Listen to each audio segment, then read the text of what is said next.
that there was no obstacle that you couldn't move around, break through, or jump over. We can always figure it out. Jump right in with the 2 feet and then figure it out afterwards. Maybe not jumping out of an airplane without obviously without a parachute, but in most life scenarios we can do it. But I look at frustration as a driving point for me. Like, I look at that not as frustrating, like, all right, that's it, I'm going to give up. That obstruction isn't your stopping point. That obstruction absolutely is for you to reevaluate it and get it to be the point where now it is unobstructed. And maybe be a little bit unconventional because you're not following the same path as everybody else. Hi, everyone. Do me a quick favor and double check that you are a follower or subscriber wherever you listen to the show. I'd be deeply appreciative.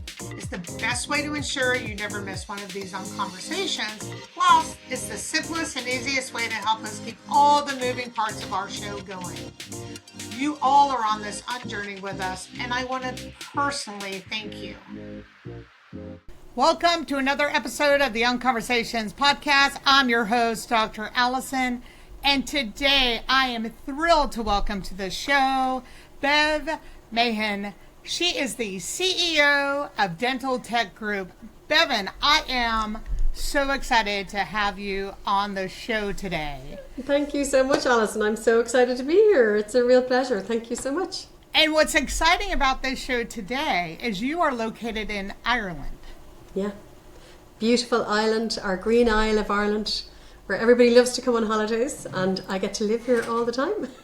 Which is amazing. And you and I got introduced by a very dear friend of ours, and she is located in Porto. Yeah. So I'm going to make sure that, this journey of us all getting together is going to happen one of these days. How amazing is that? Yeah, Veronica, our fabulous Veronica, she's a superstar. Yeah, I mean, totally. And so I have just enjoyed getting to know you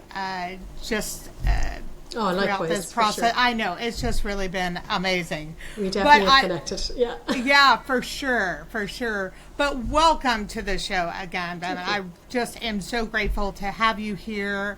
And as I like to start out with each of my podcasts and guests, is I like to talk about the segment called the UNword Effect. And you were very excited about this, which was actually kind of cool.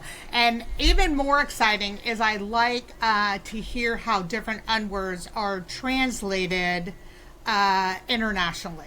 And so I think that is really important, and the kind of the wonderful part of the UNword Effect is hearing how people sort of interpret these unwords throughout their journey. And part of what I'm excited for you is I like to have my guests think of 3 words with the prefix of un.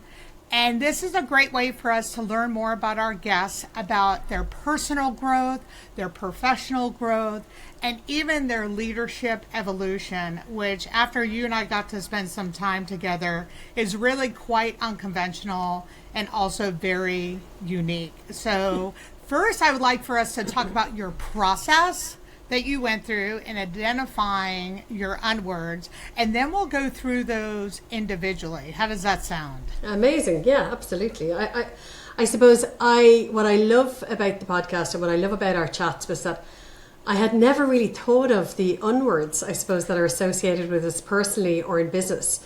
And it really, initially I was challenged by it, and I thought, I'm not really sure what unwords I would associate with me, either personally or my career.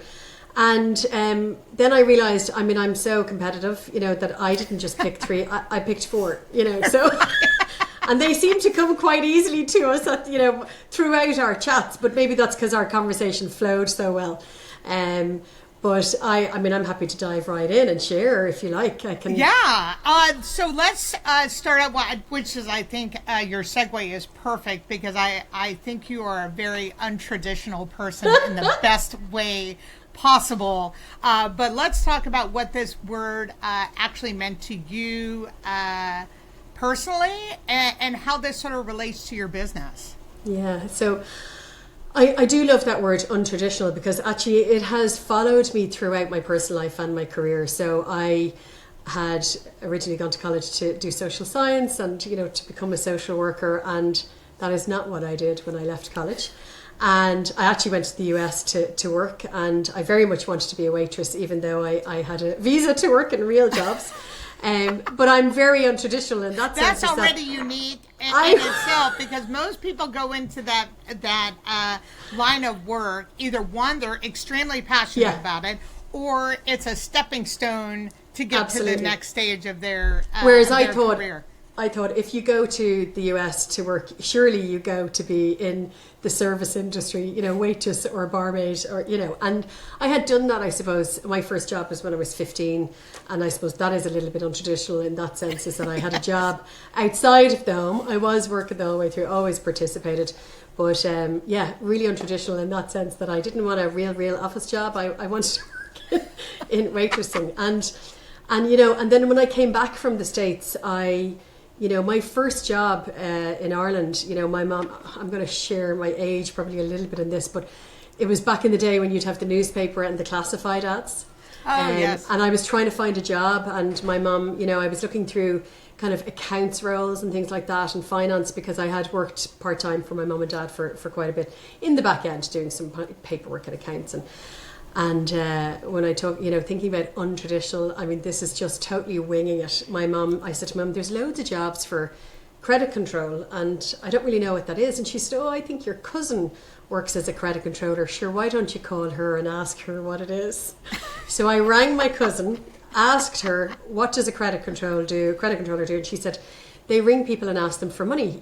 So you have a debtors list, they owe the company money. And I was like, I could totally do that. So my untraditional way of getting a job was winging it and saying that I had been working in finance for quite a while. And, my mum went as one of my references. I had worked for the family business a little bit, but albeit part-time. And my mum went as a reference, and maybe I shouldn't share this, but she used her maiden name on my CV. But I did an amazing job, and that was it. I actually did such a good job. I got ranked in the top numbers for the shortest, lowest 90-day credit control and age debt in the industry that we were in. So, I mean, I was untraditional, I winged it, but I definitely was able to deliver. When you say wing it, I haven't heard one of my guests talk about that. Is that something that's kind of instilled within you, even as a person, or did that winging it sort of kind of go away as you sort of got older? Oh no, it's definitely not gone. No. I definitely think it's still there the whole time. I think it's that whole, that phrase, fake it till you make it. Yeah. Say yes and figure out the answer afterwards. Right. And I definitely have carried that all the way through. I think we can always figure it out, jump right in with the 2 feet and then figure it out afterwards, Maybe not jumping out of an airplane without obviously without a parachute, but, in most life scenarios, we can do it. You're not going to be stupid. You're going to wing it, but, you're going to do this carefully. Yeah, there's got to be something there. Yeah. Yeah, absolutely. Because that sort of, if I could get an unword out of winging it, I would try to do that. But that sort of goes along with the untraditional, that I sort of felt a bit of you as a person and also as a leader. Yeah. I mean, that's for sure, I suppose, in the business that we are now in. So Dentaltech Group is, a dental company, provides services to a range of people through clinics and our mobile services. And I'll share a little bit more about that later on. But I suppose I'm not a dentist and I'm not a technician, so I'm not heavily involved in the supply side or the manufacturing. And, I joined the company on a 3-month contract in 2001, to put in a computerized accounts program. I had no idea how to do it, but I had been working on a computerized accounts program. And I said, yeah, no problem. I'll give it a try. I'll see how it goes. It'll take me 3 months. It took me 6 months to do it, but I saw so much more opportunity in the business. And that really spurred me on to maybe wing it for a few more other things, or be really untraditional in a few other areas, because traditionally our line of business, when the dentist retired or when the clinician retired or the technician retired, the business would close, so very, very different path we undertook than what would traditionally be happening in the industry, so. Yeah, and I cannot wait to get into that part of the company story, because it's very unique, and also how your company helps all kinds of people have beautiful smiles, which I think is just really amazing. So we will definitely transition into that as well.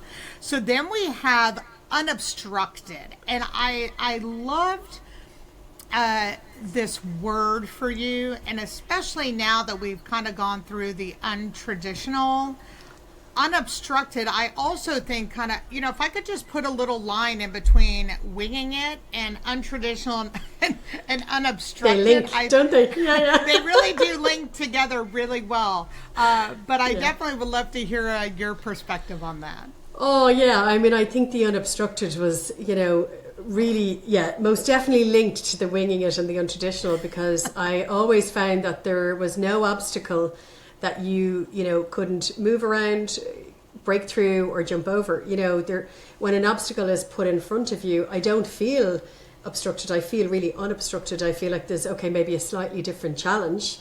I just need to figure a way around or over or through. And I suppose all through my life I kind of felt like that, or I've done that. I suppose leaving college and deciding to not continue in the field that I had done a third level degree in, was a big risk, I suppose, but it never felt like any kind of major challenge. I thought, I'm going to meander through, I'll find my way. And I think life is a little bit like that. I think we're more aware of that in the last maybe decade or two. Certainly 3-4 decades ago, you built a career for yourself, or you went to college and it was quite linear. You studied finance, you went on to be an accountant, that's what you did. You studied dentistry, you went to be a dentist. I suppose when I finished college, it was still very much like that. And I thought there was something maybe wrong with me, that why do I not want to do this career? Surely that's my next step. But I didn't want to do that. So I found other ways to be successful in my own way and in my life, because I didn't really see that there were any barriers. I was winging it along the way as well, of course, because I was kind of going, I could try that out. Why not? Yeah, I think I could be good at that. I'm sure I can put my talents to it. Oh, what problem? Where? So I think probably because my mindset was like that I just felt that I could take on any challenge. And that has stayed with me for sure throughout. And it really has transitioned over into the business as well over the years, and happy to share with you about that too. Because definitely, because that word to me really struck out, because I've been experiencing some frustrating things lately, but I look at frustration as a driving point for me. Like, I look at that not as frustrating, like, all right, that's it, I'm going to give up. It's like, okay. So I look at almost being frustrated with something, with that obstacle, and how can I sort of now go around that? Like, I need to remind myself. And when you and I had our prep meeting, I was saying to myself, like, wow, that was such a great way that you phrased the unobstructed. And because I think we're so used to, doing things in such a linear way, and I think that's even what made you, which we'll get to in your next word, which is unconventional. But I think that's what really makes you unconventional. Like, you've talked to me just about things of, I was obstructed in some way, and this is how, and you almost had a laughter with it as well. Almost, okay, obstruction, I'm ready to, to tackle you. Take on this challenge. Yeah. Right. Yeah. Right. And I think that was very, it was motivating for me to hear at the time that you and I had, the last time we spoke. But I also think that really can resonate too with anybody in business or anybody personally, that obstruction isn't your stopping point. That obstruction absolutely is for you to reevaluate it and get it to be the point where now it is unobstructed. and maybe be a little bit unconventional because you're not following the same path as everybody else. Yeah, absolutely. And I think that's that unconventional side of me was because I always figured, surely there's another solution to this. This can't be it. If I can't get through this or around it or over it, I can. There's a way. Surely there's a way. And I think the unconventional part was that I started looking at other people in other walks of life where things were not as linear and things were a little bit different. And I kind of thought, I suppose it's a bit like the 4-minute mile, isn't it? Everybody said, nobody can do run a mile in is it 4 minutes or 1 minute? 4-minute mile, maybe I think it's 4 minutes. And as soon as the record was broken, within 30 days, somebody had beat that record. Yeah. So for decades it had gone unbroken because everybody said you can't do it. And I'm a big fan of somebody saying, oh, you can't do it. I mean, that for me is like a challenge. I'm like, oh, bring it on. So finding a really unconventional way of working around things, because if we always follow the conventional path, well, we do hit obstructions. We do hit road barriers, roadblocks. And then we become so linear because we feel we have to follow that same route in order to get through that we can't actually see any way to be unobstructed or to be unconventional through that and find a solution. I think our job is really about finding solutions in life, Yeah, both in our personal and in our business. Someone who I had on the podcast pretty much was like, it's life. Yeah, it's life, because a lot of our business and personal all sort of weave in together. So we're constantly problem solving, finding solutions, but it's how we do that or how we get knocked approach down. Things. How do we move? Yes, exactly. Yeah. How do we approach things even? Yeah. I agree. I'm going to change things up again because I would like to go to your uncomplicated, because I think the unobstructed and uncomplicated was just such a fantastic it was such a fantastic word for you. I think it's just how you approach things personally and professionally. So if you don't mind us going, and keeping it simple. I thought that was so beautifully said. Please talk more about that. Yeah, so I'm definitely, I suppose that uncomplicated is me to a tier. I am, what you see is what you get. I am, I'm quite a direct person. I like to have fun. I like to keep things simple. I don't like drama. And when it comes to, I suppose, those obstacles in life, and, when you feel, in order to be unobstructed, it can't be complicated to remove that obstruction. What's the simplest way and the most uncomplicated way to navigate your way through life?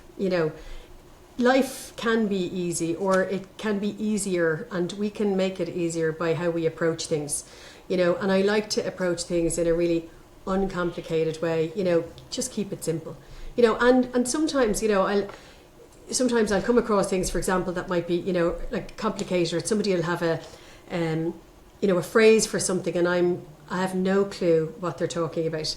I have no problem being that stupid person in the room who says, I'm so sorry, I don't know what that means, or I don't know what that stands for. Can you? Because I'll understand the rest of what you're talking about if I have some idea of what that acronym is for, or what that word is, And sometimes then I'll get a few nods in a room going, oh, I didn't know what that meant either, Right. Thank you for asking. People are sitting in the room going, I don't want to be the dumb one, But I kind of think, life is simple, keep it simple. It can be complicated. Of course, there's things thrown at us that we've no control over. But if we take that approach to it of, how can we reduce our friction? How can we reduce our, how can we reduce any complications? How can we make it as uncomplicated as possible? Even how we speak to each other. How can we be really simple in how we share things with people so that it's very clear? We do that with our processes in work as well. I mean, that's how much it's transitioned over is, if a 4-year-old can do it, great. If they can follow your process and it's really clear. If a 4-year-old can't do it, it's probably overcomplicated. We need to uncomplicate it. Or a 4-year-old to understand it. So, yes. Do you have an example of that uncomplicated? Because I think approach with the unobstructed and the uncomplicated. I think that an example of that would really be great, because you have entrepreneurs who just feel like the weight is constantly on their shoulders. They're really trying to figure out how to get out of the weeds, because things do feel like there's a ton of obstacles and things have to be super complicated. Yeah, and it doesn't really, sure it doesn't. I think the best thing really for me, I suppose, is, surround yourself with people who are better than you at doing different things. Take the superhero cape off. I can't do everything. I'm definitely not the best at everything, but there are people who are so amazing and talented at what they do, and they are the right person around me to do that specific thing. And I've been doing that for a long time, I suppose, in my work life. And I suppose in my personal life, we have things thrown at us. We have difficult situations. I have 3 kids, 3 kids and trying to run a business at the same time. 3 kids and trying to take maternity leave. My daughter's 21 years ago when she was born. There was very little maternity leave and time off. So you were pretty much, 6-8 weeks, your baby was thrown into a crash, and you're back in work. So, but I think from a personal perspective, it was don't sweat the small stuff. Yeah. Yeah. There's always going to be big stuff. And if you don't sweat the small stuff, you're not really stressing about a lot of stuff. So therefore, you're more able to approach any bigger things that are thrown at you. And then sometimes I think being practical about things and taking a step back. I absolutely am a big fan of sleep on it. Don't ever react to something, but equally don't stress it. So one of the techniques I had years ago, and it has now trained my brain to really keep things simple, is that if something is, bothering me or could be, a stressful situation, I would draft up an email to nobody. I would take what's in my head, put it down onto a draft email, and I'd sleep on it. I'd feel differently the next day, but it takes any stress away. That's not to say, my life is not a utopia either. I'm not floating on clouds. Do you know what I mean? We all have stresses and we all have things. But how do you minimise that, especially in the world that we're currently living in, when we have things that are out of our control? Control the controllable is something that somebody said to me before. Like, work on the things that you can influence, and and your approach. Again, it's your approach to things. Can you approach it in a positive manner? Can you approach it in a I can fix it manner, or everything is fixable? So I always say to my team, if something goes wrong, everything is figure outable. It may not be fixable, but we can figure it out together. Exactly. And if you take that approach with things like figure outable, it's a totally made up word. I googled it. It's not an existing word in the diary, but we use that word. It's figure out. We can figure it out together. So, yes. But it can be a lonely space, I suppose, Alison, in entrepreneurship. If you're running a business, you're trying to keep your head above water, you're trying to look like you can hold it together and deliver everything that everybody needs, and then be, have a super family and feel like your family is looked after and the job is looked after and no guilt about where you spend your time. I definitely think that we have to be a little bit easier on ourselves, and I think that surrounding yourself with people who want to see you succeed and want to help you succeed has something that, if I was to go back in time, I suppose, to that kind of early 20s girl who was coming back from the States and working in companies and finance departments, and then setting out in the company, the biggest thing I would always say is, had I very early on known to surround myself with people who want to see me succeed. Yeah. I'd no network. Because I was in the business, I had my head down, and I kind of thought, nobody else is going through these issues. I must be the only one in the world, and then that self-doubt can creep in. Yep. And then sometimes you just have to lift your head up, how can you make it as uncomplicated as possible? Well, sometimes it's just to ask the question. Just ask somebody. And I love it. And that's why I wanted to create this podcast so desperately, because I wanted to feature leaders that are talking exactly what you just said. And we're all human. And we all make, and we all we all make mistakes. Yeah. And so those are the mistakes that I want people to talk about. I want people to talk about the triumphant moments, the success moments, the oh shit moments, all those moments that are all the emotions that we go through. Or, I made a huge financial mistake. It was one of the worst things I could have ever done. But this is what I learned about it. Here's how we turned it around. Yeah. And so I really appreciate you sharing that, because that's really the human side of business. And, and kind of to sum that up, it's really giving ourselves grace. And and that was, and not to beat ourselves up, that's be kind what to I ourselves. did. Yeah.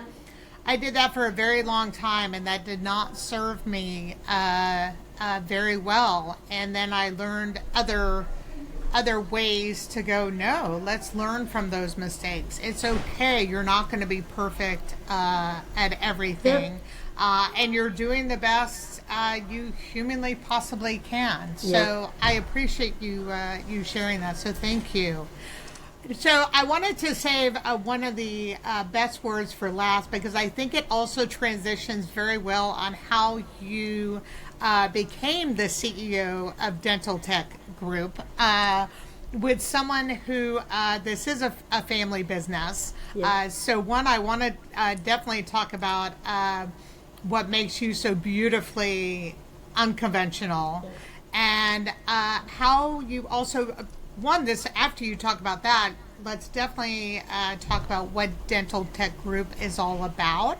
And then would love for you to talk about your journey of how you became the CEO in a field that you really didn't know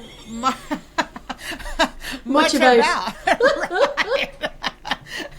So talk about a little bit about fake it till you make it in a way, and winging very it. Unconventional. But let's definitely start with the unconventional part, please. Happy to share. So Dentaltech Group, we're based in Dublin in Ireland, and we initially started off as kind of a small denture repair clinic and local laboratory. And in terms of the unconventional piece, I suppose traditionally, a dentist would grow their dental clinic, a dental technician would grow their laboratory. And I didn't know that the unconventional thing to do was to grow both at the same time, because I wasn't a dentist and I wasn't a technician. So I wasn't really talking to the dentists at the conferences, because I wasn't a dentist. I wasn't at the technician trade shows because I wasn't a technician. So I wasn't really talking to anybody in the industry to see what everybody really, I suppose, more conventionally did. So I was quite unconventional in what we did. And that started to translate across all aspects of the business. So, just to give you an idea, I suppose, a brief about what we do. So we've gone from, I suppose, a small little local denture repair clinic and laboratory to now we have 4 clinics across the east coast of Ireland, just kind of spanning along the east coast to southeast of Ireland. We do everything from cleaning your teeth all the way up to placing implants and restoring your smile. We have a full mobile portable service to nursing homes and home care. So we are very unconventional in that aspect, in that we provide access to treatment because we really believe that people should have access no matter where they are. So removing barriers, and that kind of ties into the unobstructed bit as well. Removing obstructions. If people can't come to us, how do we remove those barriers? And we set that up, but we really fell into it because, when I look back at how the different parts of the business, grew, and we still manufactured the whole way through. So we still kept the manufacturing and the B2B side of the business while we grew the B2C. So again, very, very untraditional, unconventional. And, the unobstructed is so in keeping with what we did. When you look back at all of the different things we did, like for example, we had mainly a denture clinic, and we were manufacturing dentures and kind of maybe orthodontic appliances, and we had just set up our dental clinic to help service the people who needed dentures, because more and more people were coming in with some natural teeth, and dentures are removable teeth, and people have to be able to smile and feel comfortable with that, and really feel confident, I suppose. So it's really in keeping and linking to our mental health. If you can't smile, it can be very, very stressful and very sad. So our job is to help people smile. And what we were finding was that many more people were coming in with needs around their dental, their natural teeth that they had left. And so, well, what do you do when you have an obstruction there, I suppose? So there's a barrier that comes around. People need dental treatment. We don't have a dentist. We set up a dental clinic. Isn't that what everybody does? So we set up the dental clinic as part of our denture clinic. And about a year later, we got a phone call from a local nursing home asking could they bring up a group of residents that were there. And it was around 2010, 2011. And I remember at the time wishing we were on social media, because social media wasn't as big. A couple of years later it was, but we had a little minibus pulled up outside, and about 10 or 15 nuns came in their habits, full habits, into the clinic, and they were all there for their dental treatment. They lived in a nursing home that was specifically for nuns. And the youngest of all the nuns was the carer. She was looking after the rest of them. And she brought them in for their dental treatment, and they needed quite a bit of treatment. Actually, it had been a while since they were at the dentist. But from the chats and from the regular recurring visits, we realised that actually 75% of the residents in that facility couldn't actually make it out of the nursing home to come to the dentist. And we, through our discussions with them, we organised to pull together a kind of a portable kit, like a makeshift kit really, so that we could go and see all of those people. And what we realised when we went to see those people was that they had a lot more needs than the people who could leave the facility to go to the dentist. Self-care deteriorates, our physical health deteriorates, and the mouth is one of the most overlooked parts of the body.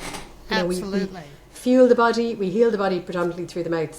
So we kind of fell into the nursing home, mobile side. Obviously that has grown significantly over the last kind of decade and a half.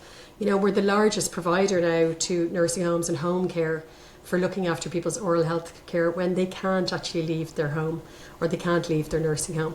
And helping them to have a healthy mouth is really life-changing. Removing bacteria, removing food, making sure they have a denture that fits, so removing all of the obstructions that are there for them as well, but that's we fell into it.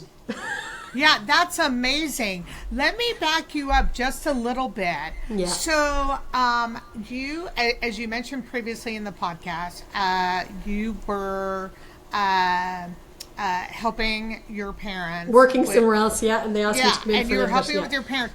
And so then you transitioned into more of a managing director role at this time, or were you CEO officially? No, I definitely wasn't. No, when I first started, and I started on that 3-month contract in 2001, I stayed on. Of course, I had said, not as I stayed on, but I had proposed to them after I had completed the contract that I needed to do that I would stay on for a little bit longer. I said I'll stay on until the new year, because it was around September at the time, and I knew they were getting into a busy period. And my mum had a few tears in her eyes, so I knew that she was quite happy that I was going to stay. But I could see so much opportunity, and fast forward a couple of years, they were talking about closing the business. They were going to retire, the business was going to close, and that's what normally happens in this industry. And I wasn't a dentist or a technician or a denturist. My dad's actually a denture specialist, but I was none of those. So sure, what would I know about the business? And it really frustrated me. I just felt like surely things are much simpler than this. Not every business closes because the main, technician or, service provider retires. There are businesses that survive well beyond the person who was the main person providing.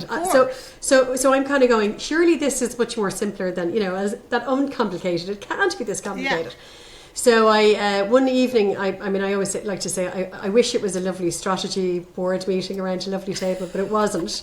It was a Friday night in the local pub, when we were having a drink after work, and I pitched it to my mum and dad that I would help replace them in the business. And I would grow the business, I would keep it open. They could retire, or they could pull back, or they could move into areas that they much preferred, because we all have bits we like more than others. And they thought it was so funny that they just laughed and laughed and laughed. And even later on in the night, when it would come back into their head, they would be laughing. And I was so frustrated. I was like, the cheek of you laughing. This, I'm a young pup, I suppose, in their eyes. It has never been done before. So they're kind of going, and she's off her rocker. I knew nothing. I knew nothing, Alison. You knew obviously a bit of the business. I did, of course, yeah. But their laughter, were you interpreting that as being, do they not think I could? Oh yeah, they totally thought I was crazy because nobody had ever, sure, look, she's mad. Nobody's ever done this before. How would you where would you even start? Right. But in my head, I was thinking, I don't know how to do it, but I'm sure we can. So it was all about, there's an obstacle there, but surely we can work through it, around it, or over it. So again, just that kind of problem solving. And, I told them I would replace them in one division of the business, and I said it'll take me 6 months, and they thought this was hilarious. It took me 12 months to replace them, and they never really laughed at me again after that, Alison. I bet they because they took me seriously. That's amazing. Amazing. So it was nice. I was really determined to prove a point and show them that I could deliver on what I had set out. Sometimes it would take me longer, but I knew that it was possible to replace certain areas within the business with similar expertise. And I utilised my parents' expertise in the business to help, onboard the next person, make sure that the quality control was still the same. And by doing that then, I was able to really relieve a lot of pressure on them, where they felt, I suppose, a bit like a lot of CEOs and entrepreneurs feel nowadays, the superhero, I'm the only person who can do it. Nobody can do it. I must do it myself. I definitely don't feel like that, because I feel like, as I said before, there's always somebody better than me that can do that job, and my job is to find that person. And I kind of had that mindset very early on of to find the right people to do that section of the job. They may not be able to do everything, but they might be able to do that niche part. And if I can get them to do that right, everything else will work, and I can look at the next part and the next part and the next part. And what happened over the next, I suppose, decade and a half was I grew the clinic, I grew the manufacturing. My parents reduced the hours they were doing. I added the nursing home mobile side of the business. And, throughout that time, we also hit one of the biggest recessions globally. We navigated through that. We found our way. And I grew the business to a point where, by 2008, I was the manager. By 2013, I was managing director. And if I fast forward a little bit forward to 2019, I had huge plans for the business. And I really, my mum and dad were at the point where they were like, we're kind of ready to take a step back, really properly take a step back. Yes. And I was really ready to take the reins. And I was already a shareholder of the business, like kind of part owner at this point, But in November of 2019, after several years of us chatting very unconventionally, as in, a few chats here and there, 2018 to 2019, we were very, very structured in our chats about a transition, a succession plan, and how do we transition the business. And in November 2019, we signed heads of terms. So we signed the agreement that I was going to buy my parents out and I'd be the fun owner within 3 years. And the first payment would be the end of Q1 2020. So, next obstacle came along. So then one of the biggest obstacles that have hit a lot of people, one, horrible time. Absolutely, yeah. Let's just say that. And then there was a lot of the, for businesses and wanting to keep as many people healthy and on staff. And what do we do? What's the right thing to do?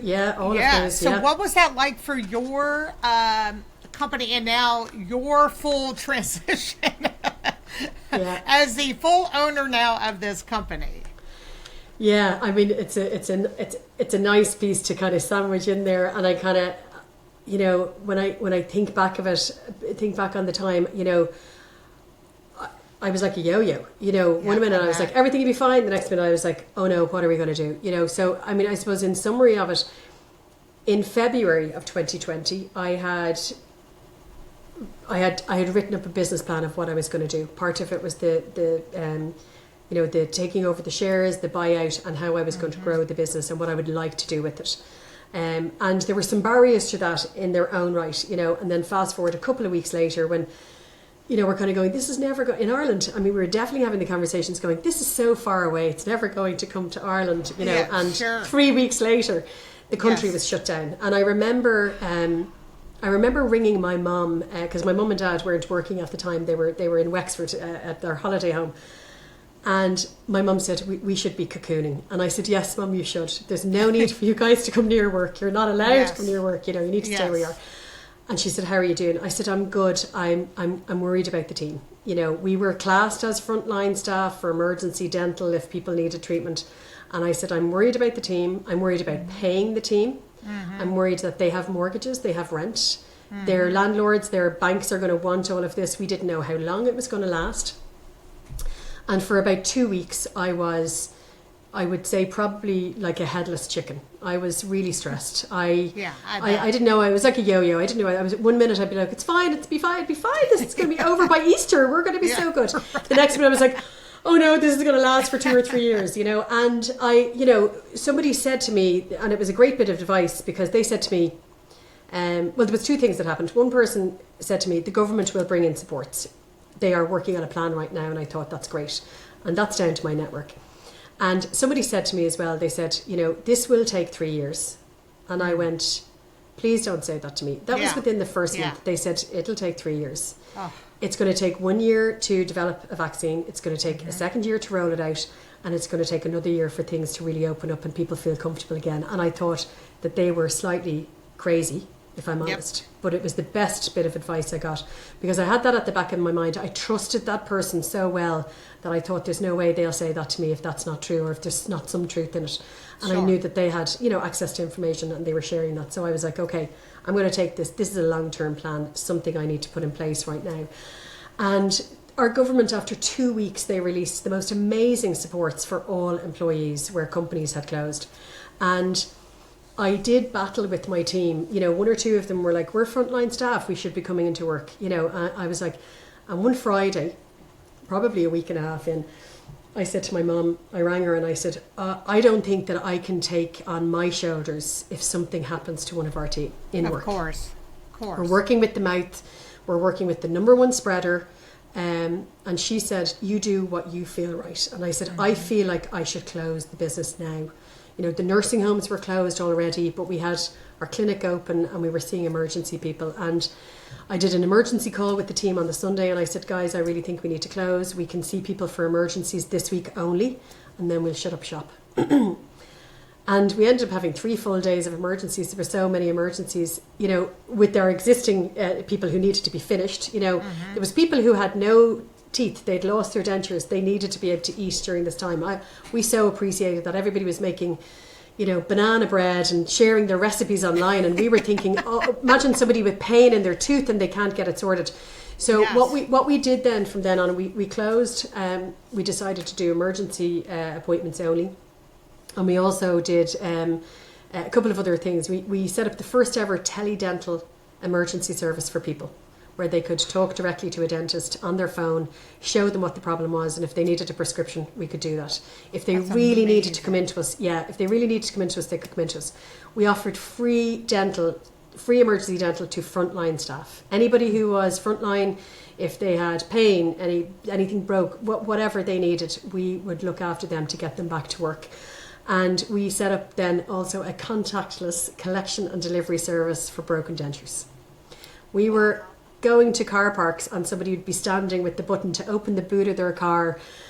Our guys would be taking a parcel out of the boot, bringing it back to our laboratory, repairing it, delivering it back in the same way, disinfected, packaged, ready to go.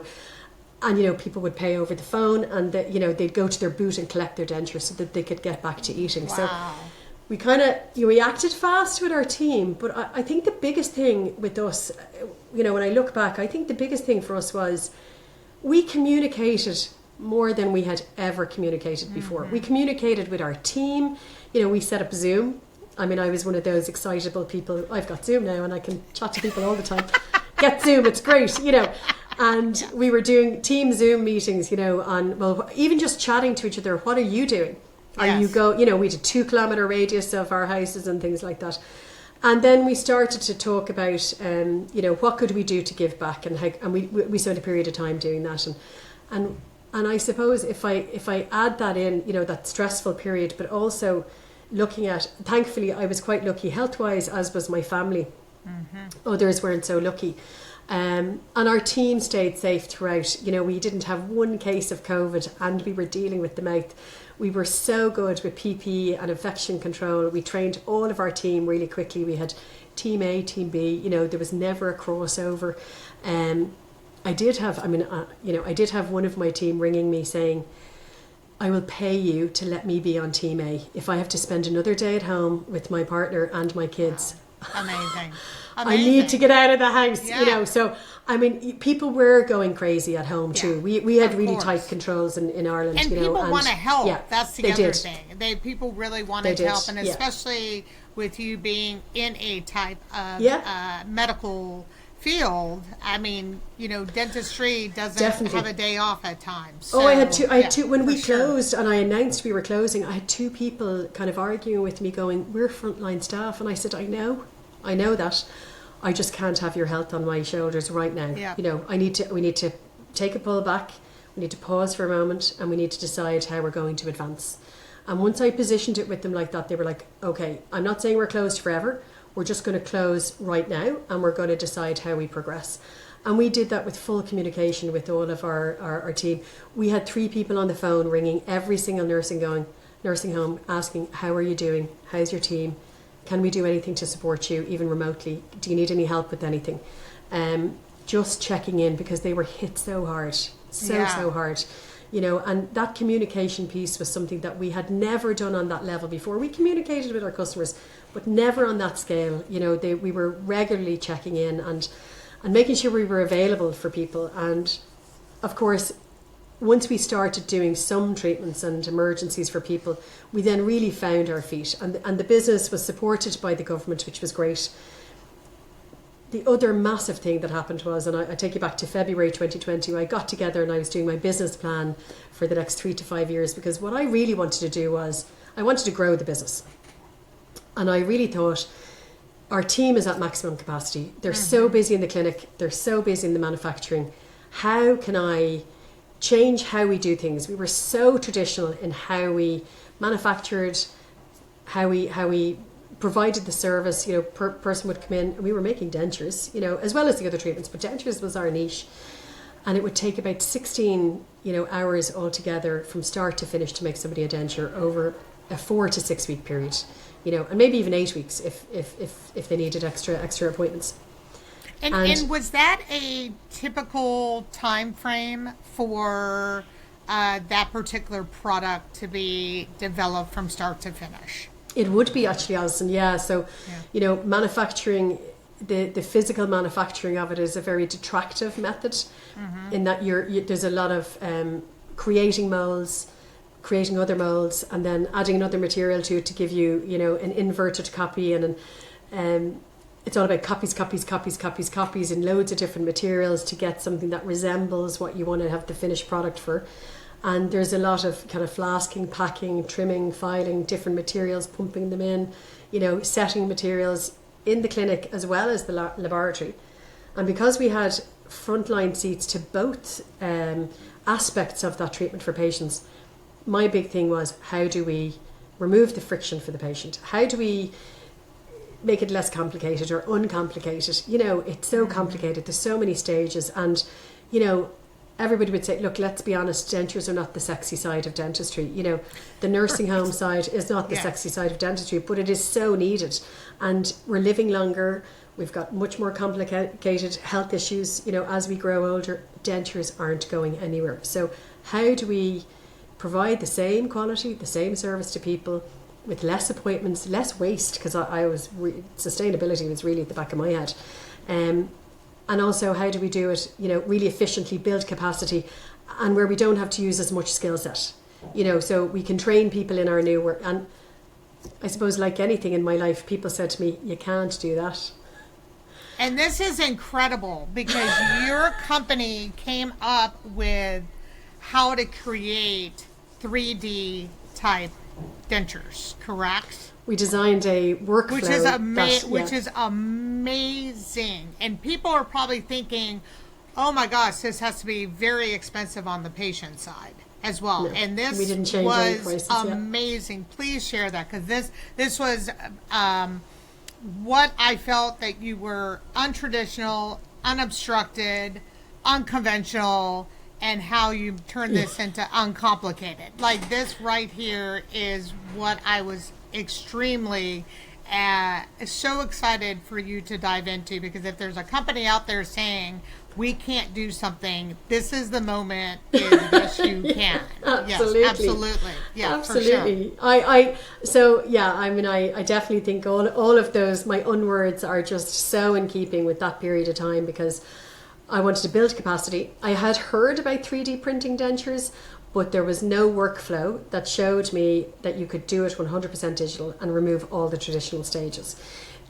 Traditionally, you make a denture, you come into a dental practice, they take a mold of your mouth, they take measurements, they send it to a lab, deliver it by car or collection or a DPD or DHL or FedEx, and then it goes back to the lab, they manufacture a next stage, send it back to the dentist tries it in, patient comes in, they do new measurements, send it back. It's this toing and froing the whole way through. We have got it down to where we scan the mouth, digitally scan the mouth, even if somebody has no natural teeth. We scan the mouth, we take all the measurements at the start, and we CAD design a denture and we 3D print it and we fit it. And we've got our process down to a 2-stage appointment for the patient.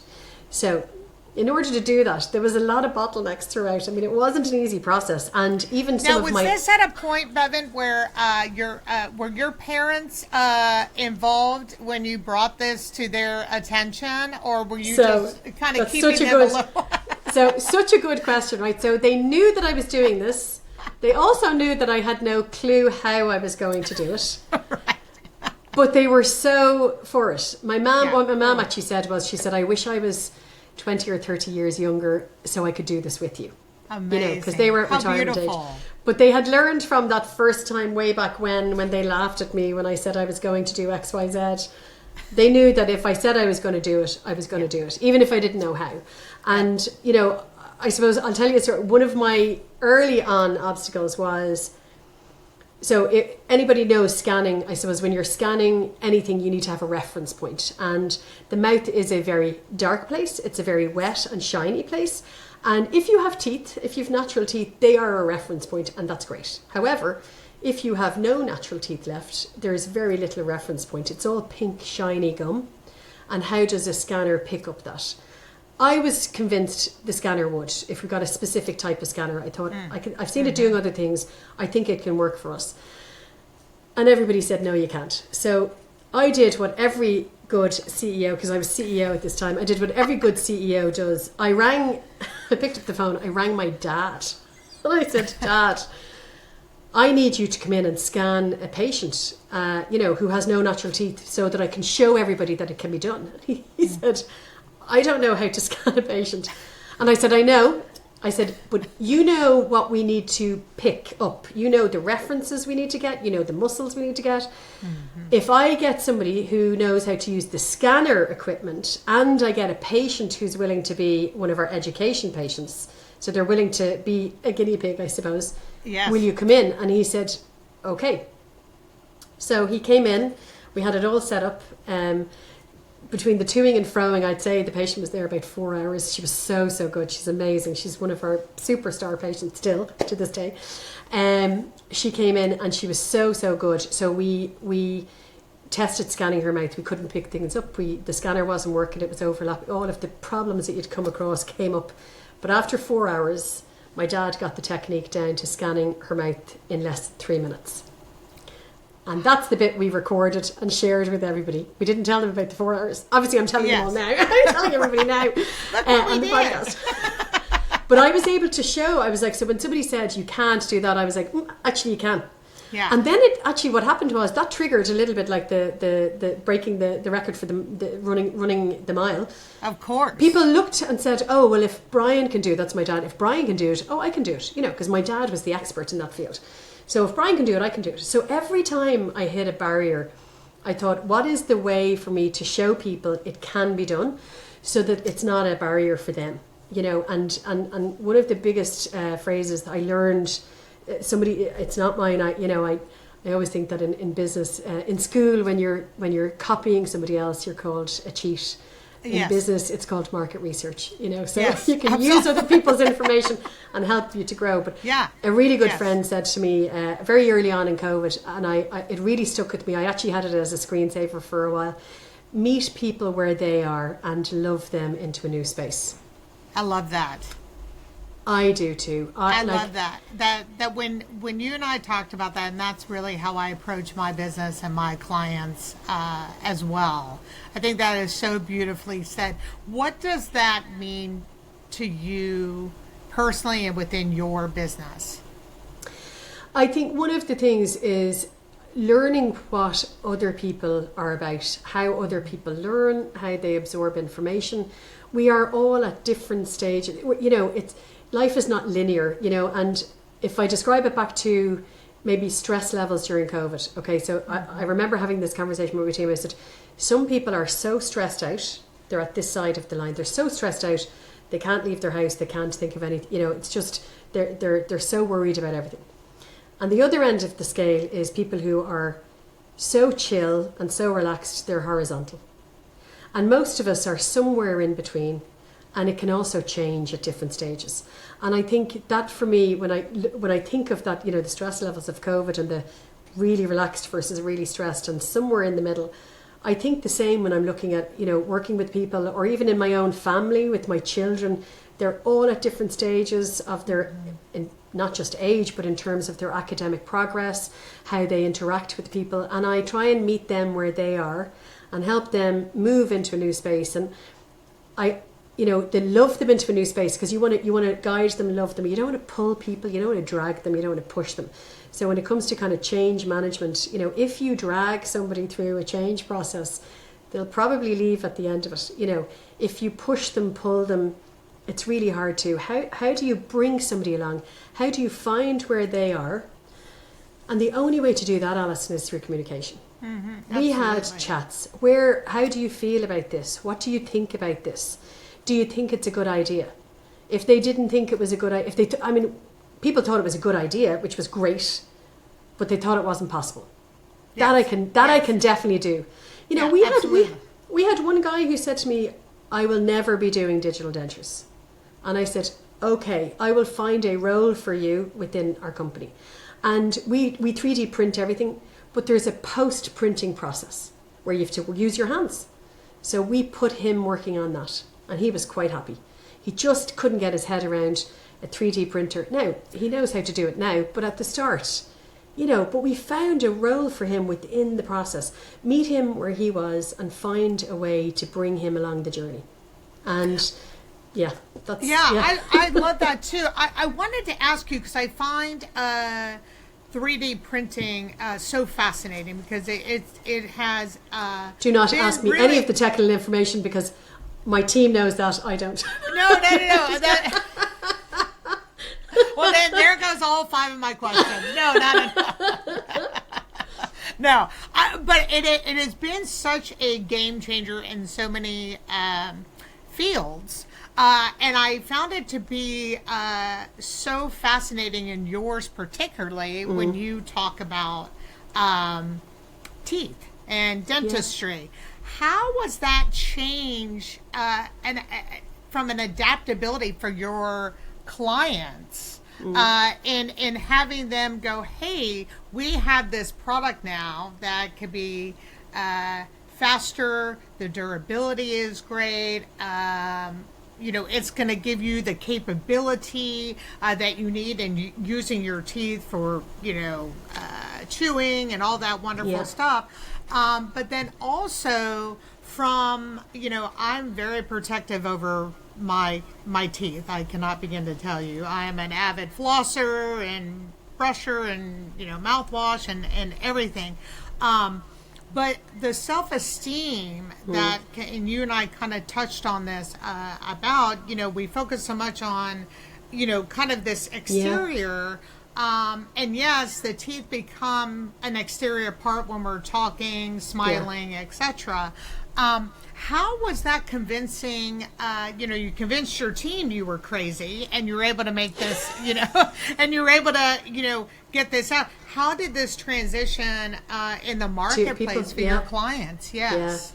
Yeah, it's a great question. I suppose it generated a lot of interest, that's for sure, because I bet. it was now digital. Something that was very traditional was digital.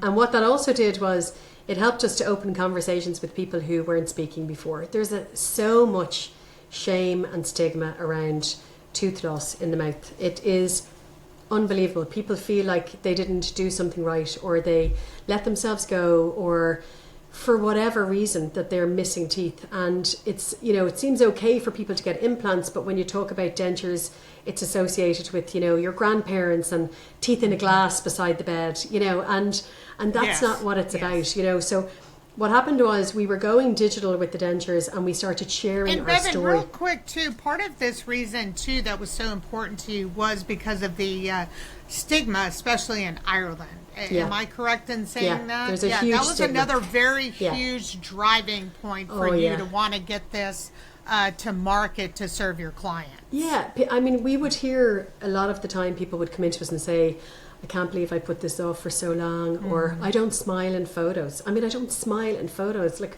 the whole idea of a photograph is to cheese, and give your biggest smile, and if you're 6 or 7 years of age and you're missing your 2 front teeth, it's cute. But when you're an adult and people smile and they're missing their front teeth, other people frown on it, and people don't like to show. So we found that over time people would, I would see this as well. I'd see people talking, and they might be talking a bit like this through the side of their mouth because they're missing a tooth here, and they've learned to hide that while they're chatting. Of course. Or they're posing in the photo here because they're missing a tooth here. And when you look at the stats, Alison, the stats are shocking, and actually they're very much mirrored in the US as well. So, very much. 18% of the adult population in Ireland, the UK, and the US are over the age of 54, have no natural teeth. Most are wearing dentures. 1 in 3 adults over the age of 35 are missing 1 or more teeth. And yet we still have so much shame and stigma around this huge cohort of our society that are missing teeth. And Bevin, can I ask you a question along those lines? Because here in the States, you and I sort of touched on this a little bit.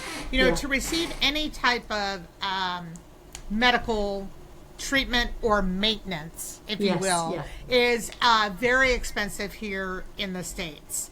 And so most people panic.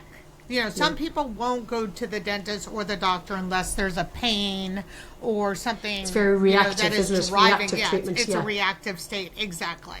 And so for people to go to the dentist for a cleaning twice a month, twice a year. Every year, is, you talk to some people and they're like, I don't do it. They don't do it. That's not, it's, I don't go to any doctor unless there's a pain point that I need to get resolved.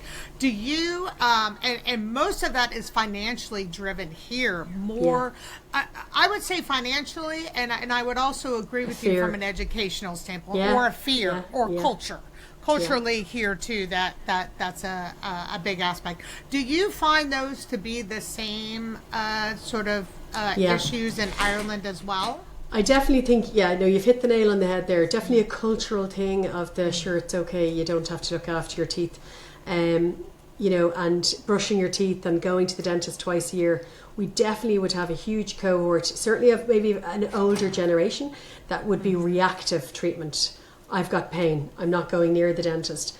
But when you marry that with the fear, you can understand why people didn't want to go to the dentist if they had, 50 years ago they had a tooth extracted with no anaesthetic, or they had pain or an abscess and the dental treatment was not at the same standard that it is nowadays with anaesthetic and no pain. And it's a pleasant environment, whereas it wasn't if you go 50, 60 years ago, it wasn't that pleasant environment. And then, so it's a fear part, and then somebody wants you to pay money for something that you're afraid of or you don't really want to do. Absolutely. And then what happens is when we don't look after the maintenance part, things can happen. Health is a big factor in our teeth, and diet can affect our teeth, but there can also be genetics. You can have people who eat terrible food all the time. They never saw the dentist, they barely brush their teeth, and they've a lovely set of teeth.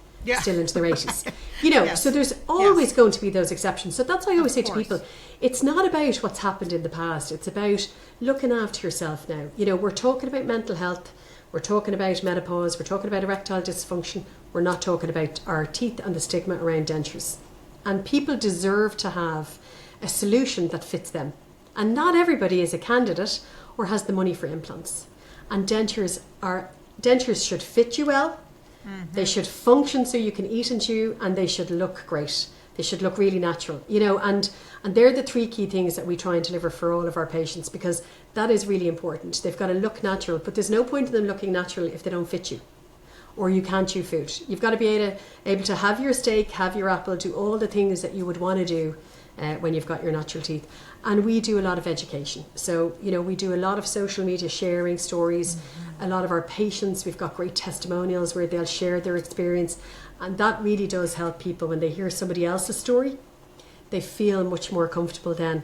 And what we found over the last couple of years is we found that our age profile of our clients has really reduced. We are seeing, because we're talking about it and our patients are talking about it, our age profile, you know, 20 years ago would have been 65 plus. Sure. Our age profile for dentures now is in the 40s. So we have young men and women in their 40s coming for maybe a partial denture. They might want to have their smile makeover for their composite bonding or their veneers on the teeth, the remaining teeth. And we are completely transforming people's smiles. Now, we'll still do a teeth cleaning, like a scale and polish, or we'll do the odd filling here and there as well. But our big thing that we're known for now is the smile makeovers, really helping people go from not smiling at all, really, to now beaming. We had this lovely gentleman not so long ago, and he said, I got nicknamed Grumps in my, you know, by my colleagues because I don't smile in pictures. I don't smile during the day. But he really wasn't happy with his smile.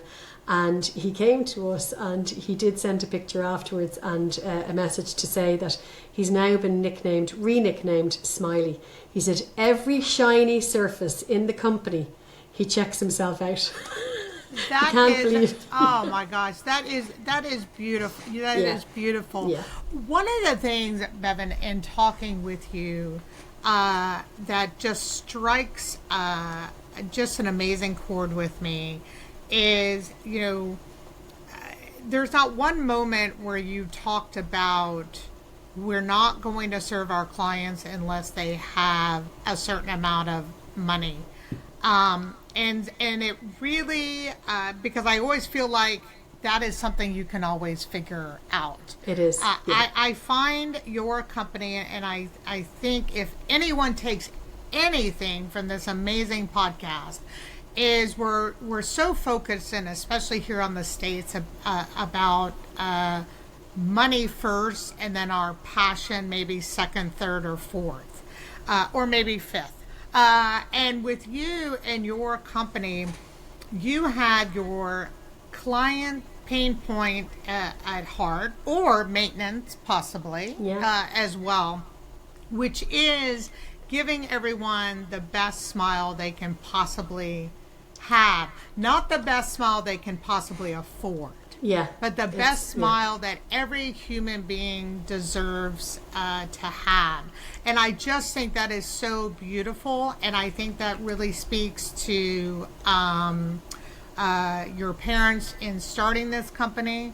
And then your beautiful transition into being a CEO. And I think there are many companies out there that can definitely learn a lot from you.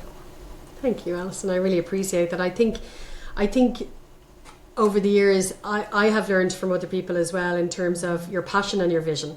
Yes. And if your passion and your vision is right, the rest will come. And I suppose when you touch on, look, you know, we are a business. Finances, of course, are important. Absolutely. But if your passion and your vision is there at the core of everything you do. So for us, it's meeting people where they are. Mm-hmm. So meet people where they are, of course. But providing access to an improved quality of life. So how do we improve their quality of life? By giving them the smile that they deserve, the smile that they want. And I suppose through the digital transformation and through all of the changes we have made, the company has grown. We've now got 4 clinics. We don't have just the one, because as we grew, people were like, are you in my area? No. Okay. Are you in my area? No. How can we say we provide access if we're not there? So we've actually opened up 3 new clinics over the last couple of years, and a 5th next year in 2026. We'll have a 5th hopefully by Q2 in 2026. And we've grown our nursing home side of the business, and making sure that we are providing that access to people to have improved quality of life where they are. So it is where they are in their life, where they are in what they need, not necessarily giving them just what we think they should have, or we don't specialize in one thing. We look at what does the patient need. While dentures is our niche area, we do everything else as well. We do implants, we do teeth cleaning, but we have a mobile service. Well, I should say portable service, actually, because our full service is portable. If we're in a nursing home and somebody cannot make it to the treatment room, our team will visit them in their room. That's so we're amazing. Fully portable, so that they have access. It's about access and providing 100%. the facility, and the financials are important too. We've got targets, we've got goals that we've got to hit, because we've got to pay people and things like that. Yes. But we also, I suppose, for patients, is we recognize that it can be a big investment when you're looking at what you would like to have versus where you currently are. Yes. But in order to do that, we've developed payment plans for patients. We've got methods and ways for them to pay so that they don't have to worry about that. Even next year in 2026, we're launching a brand new payment arrangement for our clients, that make it even easier for them, that they can pay us weekly and pay an amount that works for them for their treatment, and just so that they can have that smile that they really want and deserve. That's beautiful. Really, really. I commend you, and I commend everyone within your company. I think that is... My team is actually amazing. Everybody says their team is super, but the team is super. I'm telling you, I hope to be able to meet them in person. I mean, that's sure. Really amazing. No, thank you so much for sharing that. Thank you. I wanted to save some time today in our podcast, and this was kind of fun. I think your eyes got really big when I asked you, but I like to kind of have my guests think of a question that they would like to ask me. Yes. So, you said it could be anything at all. So anything at all, yes. Anything at all. So, I have a question. My question for you, Alison, is who is your, and it's a long, not too long, but who is your favorite musician that is no longer alive that you would love if AI could bring back an opportunity for you to see? Oh, gosh, that's... I just think with the development of AI and how AI is fast forwarding, and I recently had an opportunity to see the ABBA tribute in London, which is phenomenal. That would be... all through AI lighting, and I know that they're alive and they videoed all of it. However, I went into that concert and I said to my friend, are we going to be clapping for CGI and AI at the end? She was like, I don't know. And at the end I was like, yay! It was amazing. And I thought, there are so many artists that I would have loved to see or experience that are no longer alive, but I actually saw a glimmer of hope and thought there's an opportunity there. So who, Alison, if you had an opportunity to see a favourite musician or somebody that you've really, really loved their music, who would it be for you? It would be Whitney Houston. Oh, wow, yes. Oh, wow. It would be Whitney Houston. Yeah. And I, there were some opportunities that I had to see her.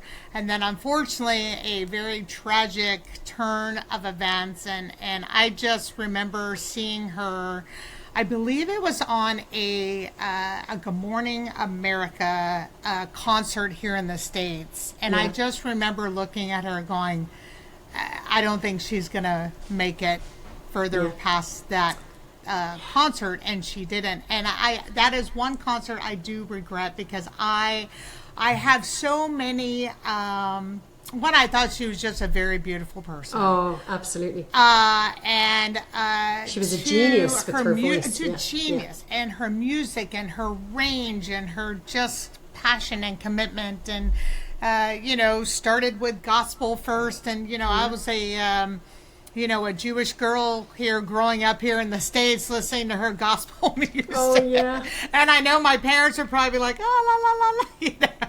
But that's such a great question. But Whitney Houston, and I get very excited because on my Spotify I have the Whitney Houston holiday channel. So that's I don't blare it sooner. I just go, okay, as soon as Thanksgiving is over, then I start letting that. Yeah.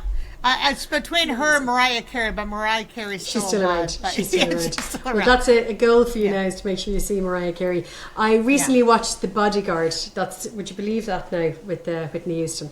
The movie, Kevin Costner with kids. Just amazing. Amazing. Can I turn the tables and ask you who it would be? Absolutely, yeah. So it's not somebody that I've never seen before, but somebody that I really, really loved their talent and music. Not necessarily, I suppose, their religious beliefs. I suppose maybe a little bit, but it would be Prince. I thought Prince was a phenomenal genius, amazing writer and musician, and self-taught, with the guitar at 5, and very sad, end to his life, very lonely. Very.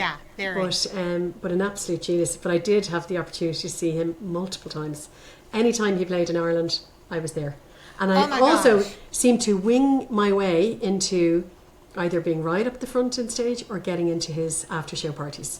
So there you go. I'm winging it in my personal life and my business life. Oh my God, that's amazing. And I'm about to tell you something really freaky. Is I was debating in my head between Whitney Houston and Prince. Oh, no way. Oh, wow. Yeah. That's amazing. So when you said Prince, I was like, I was totally thinking like back and forth, like which one. But Whitney Houston is just, I don't know. I've never met her, but I've just always felt, I know, just spiritually kind of connected with her. So, oh my God, fantastic question, Bevin.